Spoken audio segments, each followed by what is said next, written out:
Ladies and gentlemen, welcome back to another episode of the Blade of Truth podcast. I'm Reagan Amos, and this is Nathan Fulmer. And we are so excited to bring you another episode. We're excited to dive into the material we have today. Now, this is my buddy Nathan Fulmer. We have been friends for 3 years. Yeah. His wife is Blair.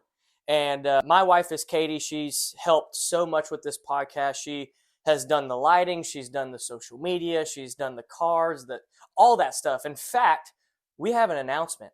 We are now on Spotify and Apple Podcasts. If you have those apps and you're just tired of looking at my ugly mug, you go ahead and just listen to those, or on those platforms, that'd be fine too. But like I was saying, our families are very close. We hang out a lot, and Nathan and I have so many good discussions, as a lot of us do within the church, but we've spoken about so many different things. And lately, Nathan and his father, Glenn, have put together a men's group that we do on the first Saturday of every month. Can you tell us a little bit of why you all wanted to put that together? Well, as men, we need to set the standard Mm-hmm. in the church, and we felt like the ladies were a lot closer. Mm-hmm. They have a ladies class every Sunday. They have ladies devos, and we got to wondering, why don't we have one? Right. So we come up with breakfast. It's usually about an hour, first Saturday, and it's just a great way to, in a more kind of relaxed situation, that we can come together, get closer to Christ, get closer to each other, Mm-hmm. and then set up men to able to, like myself, get up and get more comfortable talking to Right. different people, and in front of a big, not really a big group. We usually have it's grown from about 15 to about 30 or so. Mm-hmm. Get used to talking in front of people and really making yourself dive in to study. And Right. It's been really great. I've learned so much from that Mm-hmm. because I feel like the best student, you can really dive in, but you're not really diving in until you're like asked to teach. Absolutely. Is a huge difference, because you Mm-hmm. got to be on top of everything. It's one thing to show up with your binder and you're putting down notes, but when you're putting down your notes that you're about to read in front of people, Mm-hmm. it's completely different. It's been really great for me, and I think a lot of other guys, and we're really excited for the future of it. Absolutely. You talked about you don't really know until you have to teach a class. And every time someone says that, I think of the Disney movie Tarzan. And dude, Phil Collins had the most fire soundtrack. Yeah. But in one of those songs, the title is Son of Man. And he says, in learning you will teach, and in teaching you will learn. And how true that is. And just a side note, man, to see the growth of people like Nathan and Dalton. They've been Christians. You've been a Christian for about three years. Yep. Dalton's been a Christian for about a month and a half, 2 months. But they have been so involved, and they are getting in the lives of others, and it's so encouraging to see that. And maybe throughout this podcast we can talk about your conversion too, which is a powerful story as well. But I'm just so thankful for them, and it's so encouraging. And you guys probably have some people in your congregation that you look to. Also, like I said, these men's devotionals are the first Saturday of every month. So if you're in the Oxford, Alabama area, or maybe you're not, and you're like, man, I need some men that are going to hold me accountable, that are going to push me. Man, the stuff that men go through, especially within this society, and how men are in some cases alone, and it's so great to have wives that really help. The proverbial writer says, he who finds a good wife finds a good thing. How true that is. Yep. But talking about men's devotionals, Nathan has a really neat devotional. I don't think it just applies to men, but perhaps more so. But it can apply to everyone. I say this, man, if you hear a lesson, you're like, at the title, oh, this ain't going to apply to me. Think of a person like a 49er. He's going to go sift through mud to find gold. You're going to find gold nuggets and everything. Tell us a little bit about your devotional you did a little while ago, and we'll just go off that. What was the title? What was the motivation? Well, we try to go through different things that men struggle through, and big thing is try to go through success and how to what it takes for success, but not letting it get to your head. Prideful. Right. I feel like pride is part of pretty much every sin. Is some pridefulness. Talk about success and what it takes to get success, and what people don't see. And I saw this thing, it was the iceberg method. So you got your waves, you got the sea, and on top you just see the top of the iceberg. Right. But what you don't see is the big chunk underneath. Absolutely. It. And what's under that is the practice that it takes, the discipline, the perseverance, just everything that hold that iceberg up. But see, everybody's jealous of what you have, but nobody's jealous on how you got it. Word. So holding that but being humble about it and not trying to show everybody the whole iceberg and Yeah. just let people Right. see what they're going to see. Absolutely. And it reminds me about, let's see, right here. Let's just go ahead and get into it. Let's do it. And Proverbs 27:2, Mm-hmm. it says, "Now let another man praise you, and not your own mouth, a stranger, and not your own lips." Don't boast about yourself, but other people's, they're going to see it. Absolutely. So sometimes it's hard. You want to be the face of something. You want to Mm-hmm. look what I did and Yeah. be proud, but people want to see it. Right. Absolutely. So it just Absolutely. trying to humble yourself but Going off of that, man, everyone wants the reward. Everyone wants the all of that, but they don't want the work. They don't want the discipline, like you're saying. And truth be told, and this is football too, oh, man, and baseball. By the way, Nathan wrestled in high school. He was an absolute unit, and I would still argue to say he's still an absolute unit. Hey, let other men praise you. You know what I'm saying? There you go. But we also, he's on the softball team with our congregation, so that's pretty neat too. He's a legend. But talking about all that hard work, I'm just going to go from a football example. Yeah. You can go off the baseball. But many times people only see, let's say, Friday nights for high school or Saturdays when in college when we played, they only saw that day. Yep. They did, man, spring workouts was nuts. We would wake up at 4 a.m. We'd have spring workouts, and then we'd have to hurry and get to shower, get to class. And then after that, we'd have hours of film. And then after that, we'd have hours of practice. Yep. And then somehow you have to have a social life. And if you're in a relationship with a girl or whatever, then you got to, it's like crazy. And then people only see that. And then all the studying, just, they only see when you put on the uniform, they don't see all the hard work and the blood, sweat, tears that goes into it. And I think that applies as well here. But in Galatians chapter 6, if you want to turn there, I'll give the audience time to go to Galatians 6. If you are turning with us, maybe you're in your car going to work. But this goes with that iceberg example. Look at verse 7. Do not be deceived. God is not mocked, for whatever a man sows, that he will also reap. Now, in that context, he's talking about God's not going to be deceived. We can't trick him and be one way and live in sin and think, oh, he's not going to see it. He's not going to be mocked. Galatians chapter 6, verse 7. 6, 7, all right. It talks about in verse 8, he who sows to the flesh will reap corruption and so on and so forth. But I think another thing we can apply here is some people call this karma. The Bible calls it reaping and sowing. And I think it's so dumb to look at someone, I would say stupid, to look at someone and say, I want that, but I don't want to put in the work to get that. It's crazy. And, well, they shouldn't have it, even though they put in the work. But me not putting in the work, I should have it. That is absolutely wild to me. But in this verse, it's talking about spiritually, but I think physically also just in life, what you sow, you're going to reap. Yep. If you reap sow bad habits, guess what you're going to reap? So just going off that. But I know you wanted to go somewhere else. Well, in the Devo, we kind of was talking about success in the iceberg, and I kind of brought up Tom Brady, and he's in his profession, the GOAT, greatest of all time. 7 Super Bowls, just held everybody up to a higher standard. You hear all the interviews and the podcast about him and stuff. It's just really cool stuff. But what people didn't see was all the practice and the diet. To do something for that long, absolutely is insane. And be at that high of a level, and to bring everybody. That was my biggest thing too. Is he brought everybody up. Not everybody around him was first-round draft picks and things like that. Who was Julian Edelman before Tom Brady? He was a quarterback. Now he made him a receiver. Exactly. He made a quarterback a receiver. Sorry, keep going. You're good. But we see him as that, and but I really wanted to know, and I asked all the men, but who are we? What does God see him as? Does he see him as the GOAT? But because through the Bible, GOAT's not always the best thing. That's a good point. And there's other animals and stuff that we brought up that, who are we? And it dug deep a little bit for some people, I think. Absolutely. And made you think about it, because what I really love is Jesus talks about different animals, but they haven't changed. A pig 2,000 years ago is still a pig. An ant is still an ant. A sheep, goat.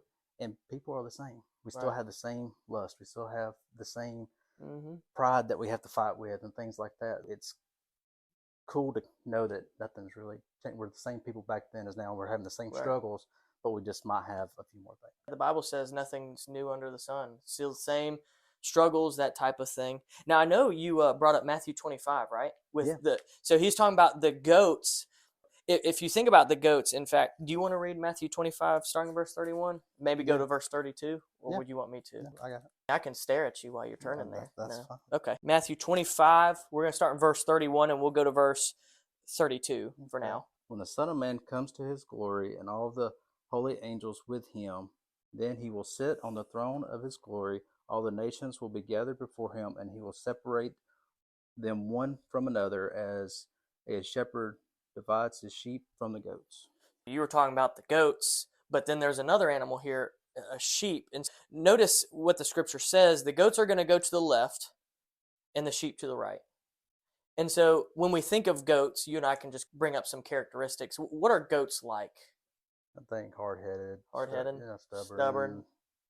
They just want to do their own thing. Yeah. I know my wife Katie, she had goats growing up, and every time she turned around, the goats would just try to hit her, and they'll eat literally anything too. Just about depends on how you raise them too. But tell me about some sheep. What's the difference there? Well, sheep they stay together in herds and stuff, and that's how you can be protected. You're around people, but the biggest thing is they know their master. They know their master's voice. Absolutely. Do we know ours?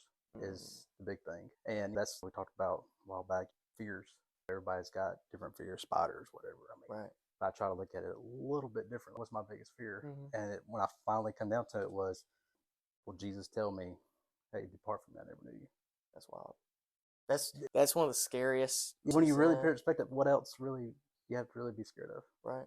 Going off the sheep thing, it's like in that final day, what's Jesus going to say to us? Because he says, "I never knew you." You think about it. We know of Patrick Mahomes or we know of Donald Trump, but we don't know him. There's a difference between knowing of someone and knowing someone on a relationship level. And like based on how we're living, how we hear the shepherd's voice in John 10, Jesus says, "I'm the good shepherd." And talking about the sheep, goats will eat anything. The sheep eat what the shepherd provides. Yeah. The sheep know the shepherd's voice. The sheep they flock together. But you know what was really cool? I did a lesson on this a while ago, but I was looking up. If you want to go on the internet and check this out, did you know sheep actually have a type of antivenom? So if a snake bites the sheep, it's got antivenom. And so if we're the flock of Jesus Christ, and Satan's known as that serpent of old, and he tries to sink his fangs into our lives, hopefully if Christ is in us and through us, not physically, we did a lesson on that, man, that's a whole nother episode, but the words and us just having that relationship with Jesus, do we have that type of antivenom to overcome the world? Goats don't have that the sheep do. And how easy it is to be picked apart, picked off if we're not Word. Absolutely. The world can be a bad place sometimes. Absolutely. It's very easy to get on your phone and go down some rabbit holes, and that's the main thing we're trying to do is as men just have each other's back. Absolutely. And the lesson we did was have our 6. Word. By the way, 6, if you look at a clock, 6, like I have your 6 or I got your 6, it just means I've got your back.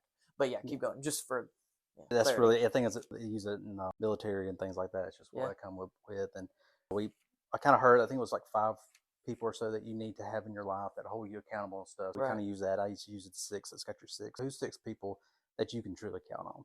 If you're having a hard day, we have a group text. And I know Blair has, "Hey, I'm having a bad day." And we go at it. We throw them gifts or gifs. Motivational stuff, funny stuff, and things like that. And it really helps. And even there's been times when she says that and I'm not having the best day either. But me being there for her gets me out of that too. So it's really good. And I just think that's very important. And we're all going through the same things. We know the stress. It's hard we have 2 little girls and you have a girl too. So that's another thing that we have in common. And Girl dance. But it's hard to get up in the morning. And get them ready and get them fed and get them dressed and do the hair and get to the building. So just getting that's a stress in all of itself. And then you're having to kind of turn that off and really dive in. But that's what I love about Sundays. You talk about it's your favorite day of the week. It's become mine. Because when you walk through the door, it's just love. You can put all the stresses away and you can just learn God's word. Absolutely. And Listen, and going off of that, man, I'm so glad you brought that up. Is if you're in the Oxford area and you just want to be a Christian, you want people who truly care for you, love you, and want to, we always say, come as you are.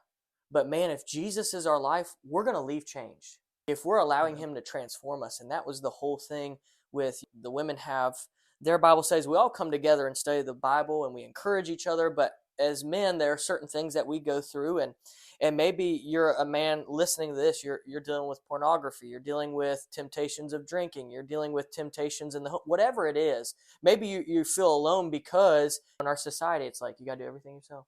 If you show any emotion, if you say anything, you're this weak.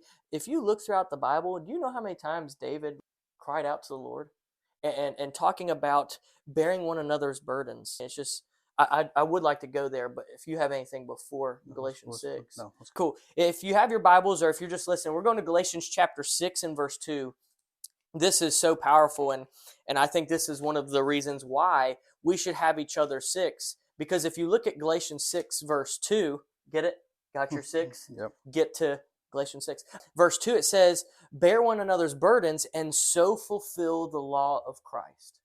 We can't fulfill the law of Christ if we're not bearing one another's burdens, which is why we stress here at the Oxford congregation, our congregation is not going to, and we're going to do our best to make sure it doesn't get like this, is, hey, how you doing? I'll ask you that same question next Sunday. That's not bearing one another's burdens. We've got to listen, we've got to be attentive, we've got to be active in each other's lives, because notice if you keep reading, would you like to read verse 3 to verse 5? For if anyone thinks himself to be something when he is nothing, he deceives himself. Let each one examine his own work, and then he will have rejoicing in himself done alone, and not in another. For each one shall bear his own load. Some people will say, well, wait a minute, I thought I was supposed to bear one another's burdens and fulfill the law of Christ, but you get to verse 5, it says each one's going to bear his own load. In the original, which you don't always need this, but also in our English, those words are different. Burden is like this crushing weight. It's things that you cannot bear yourself. Load is just responsibility. We all have a responsibility. But there comes a time where the things of this life, there's sin, and it's this crushing weight that we are to bear that up. Man, one of my favorite examples, I said this in my lesson, dude, it's going to hit hard. In 1912, there was a young boy by the name of Howard Loomis, and he had polio, and his mother abandoned him at a place called Father Flanagan's Home for Boys. And as time went on, the older boys who were strong enough to do this, they put Howard Loomis on their back and carry him around the grounds of that home for boys, or if they went on a field trip. One day, Father Flanagan went up to a boy named Reuben Granger. You know how I remember that? Harry Potter, Hermione Granger. Anyways, but Father Flanagan asked him, is it hard? Is he heavy? He said, he's not heavy. He's my brother. Yeah. I was like, dude, it's still, even now, it gets me in my feels. But that's how we should be with one another. We should want to bear one another's burdens. We've got to, listen, be active. There's some people that right after service is in, I thought I had a fast 40-yard dash time in football, but they put me to shame sometimes how fast they get out of the door, and they're not active, and then they get upset, and they're like, no one's active in my life. No one's talking to me. You don't give them a chance. It's not fair. And we find people who we identify with, but you were about to say something. It's just, we got to realize, when we come to the building, that's not the church. We're the church. Absolutely. So when you're running out, you're running, running away from, it's absolutely. Just, there are people here, we're, going to do meals and stuff, in between services and things like that, go out to eat and get to know each other and talk. And there's a lot of times, we might have class and we're here for an hour, but we stay an extra hour after because we're constantly just talking to people. Absolutely. And, so it's just good stuff. Yeah. And that's half of it there to me. So it's just being there for other people and, Sure. A lot of people say, give me Jesus, but not the church. It's like, number one, in Ephesians chapter 1, it says the body of Christ is what? The church. So we talked about it in episodes past. We're baptized into Christ, which means we're baptized into the church, his body. But also, like, when people say, give me Jesus, not the church, I always think of, Nat Geo Wild. I used to watch it all the time growing up. You look at a flock of gazelles or wildebeest or whatever, and then there's the lion. You look at 1 Peter 5, it says Satan's walking around like a roaring lion seeking whom he may devour. When you look at Nat Geo Wild, what do the lions go after? The stray wildebeest or gazelle that's not with their flock or herd. And it's like, every time I hear someone say that, I'm like, you must be having a terrible time with Satan. Yeah. That's why I think it's so important. I love that, like we said before, when we just get together, it's just those Bible studies just come up. Yeah. The burden bearing just happens. It just, because if Jesus is your life, as Philippians 1:21 said, it's going to come up. It's not forced. Yeah. And that's why I love. I mean, I think that's what's gotten us closer so much quicker, than a lot of friendships and things like that. Is because it always goes to that, and we always get to a deeper absolutely level. So I mean, you did bring up in one of his lessons. It still makes me laugh. We're talking about being there with the church, being burden bearers. Tell us about the penguin, like the penguin type people. Go ahead. Yeah. Okay. We talk about the people that rush out, but there also Mm-hmm. got people that, that sit in their pews and don't talk to other people, Mm-hmm. and just come in and kind of go. So I was watching Madagascar with the girls, and they got some penguins on there, and they're always trying to escape the zoo Mm-hmm. and things Mm-hmm. like that. I started thinking, and he made a statement, "Smile and wave, boys." And Smile and wave, boys. It just kind of got me thinking. We come to worship and we're dressed up. We got the suits. We look like the penguins and stuff. But as people are coming through, we just smile and wave. We don't acknowledge, things like that. And it's not really, it's not helping you. It's not helping me. Absolutely. Because and that's one of my biggest things I'm trying to work on right now is getting better at, going seeing new people and talking to them and just get over that on my end. Yeah. But I think it's going. I can help other people on that end. So I just got to get over my fears to help other people. So I'm working on that. Yeah. A lot of people don't believe this. Growing up, I was an introvert, and still to this day, believe it or not, I'm an introvert. Like, I've got to recharge my battery sometime. But one of my when I was trying to get over that fear or that hoop, like you're saying you're doing too, and still, like, we shouldn't let someone come in that's a guest or a visitor without speaking to them, without loving on them. I'm so thankful that you're doing that. And growing up, I was so deathly afraid of speaking to new people, like speaking in front of people. But what better way to start getting over that fear than doing it with people in the congregation? There are people that love you, even if you stutter. I stutter. I still mess up. You'll hear in the podcast, there are times where I trip over my tongue or whatever. But what better time to do it in front of people that still love you regardless if you stutter or whatever it might be. So I think that's a great thing. Yeah, it's kind of another point too. Talking to other people and things, and another reason for the men's devos and stuff is you made the comment one day on the older men not knowing the younger men and how much we can learn from each other. And I brought this up. I was in class one time and we went through each guy and was saying, what's your name, where are you from, and how many years you've been in the business. And everybody went through it, and he just had a calculator and he just went up, started calculating up. Well, in that room, about 30 guys, we had around about 300 years of experience. That's wild. So that experience, if it's not being used and taught and stuff, can be lost. Yeah. And it's just, it's just a great way we got to talk and, get to know each other. And, you might help somebody that you don't even know. Yeah. Or the things in your past that you forgot about, or the things you've overcome, that nobody knows, but you can help somebody.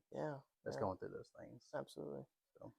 If I was Satan, one of my strategies would be, I would not want and I guess this can be subjective, but the older folks and the younger folks coming together. Because could you imagine a force of younger folks who are energetic, they're ready to learn, to all of that, and then mix them with those who are more advanced in years and they've got the wisdom. Could you imagine energy, wisdom, zeal, all of that in one and feeding off one another? That would be terrible to Satan and his work, and I think that we need to be bridge builders between, depending on your congregation. Do you see,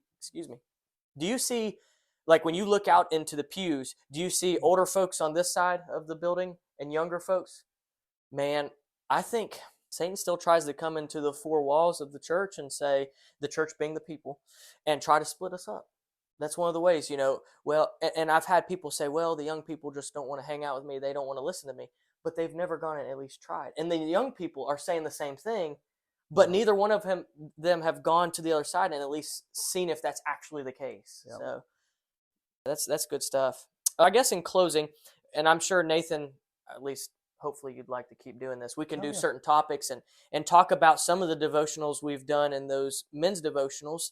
And what's really cool is we've got like, I wouldn't say it's a round table, but it's kind of like a half rectangle, and we just feed off of each other's ideas and we talk about certain things. But there's another animal, if we're on the animal trend thing, the buffalo. Right? Yes. Oh man, I love the buffalo. Yeah, or the bison buffalo, I guess. Yeah. But I think it's bison more specifically. Yeah.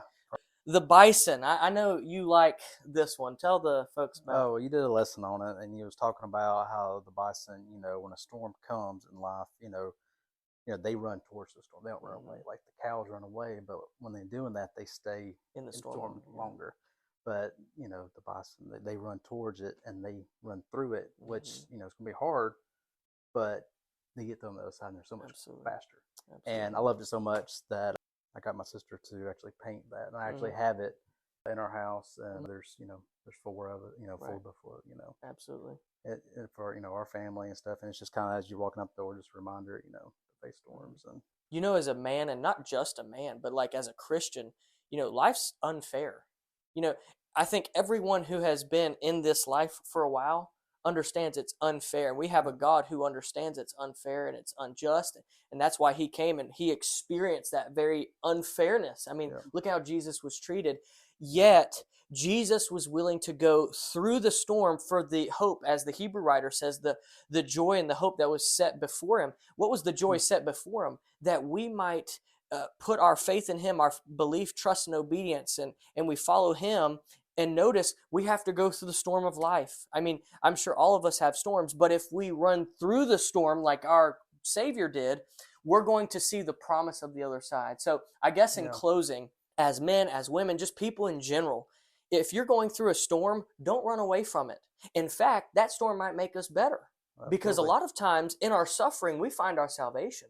And so I guess in closing, run through the storm, because if you run away from the storm's going to follow you. You have that victim attitude. You say, oh, woe is me. Your life's going to be woe. And that's not woe as in, wow, whoa, you've overcome this. It's going to be woe as in, miserable me. Everything's going to be bad. But see, I stuttered a little bit. But run through the storm, because Jesus has promised life and salvation on the other side. Man, thank y'all so much for tuning in, Nathan. I appreciate you. Thanks what a legend. Me. Yeah. Thankful for Dalton, Nathan. I'm sure we'll have others on here, and they'll, if they still want to, come back with us. But again, as we said earlier, we are now on the platforms YouTube, Facebook, Instagram. I think we have a TikTok too now, believe that or not. Yeah. Okay. Katie does all that. Spotify and Apple Podcast. So if you don't want to see us, maybe you just want to hear us, you can go to certain platforms too. But thank y'all so much for tuning in. If y'all have any suggestions, reach out to our socials or our Gmail account at bladeoftruthpodcast@gmail.com. Any other last stuff you'd want to say? Run through the storm, baby. All right. Hey, y'all make today great. Y'all take care.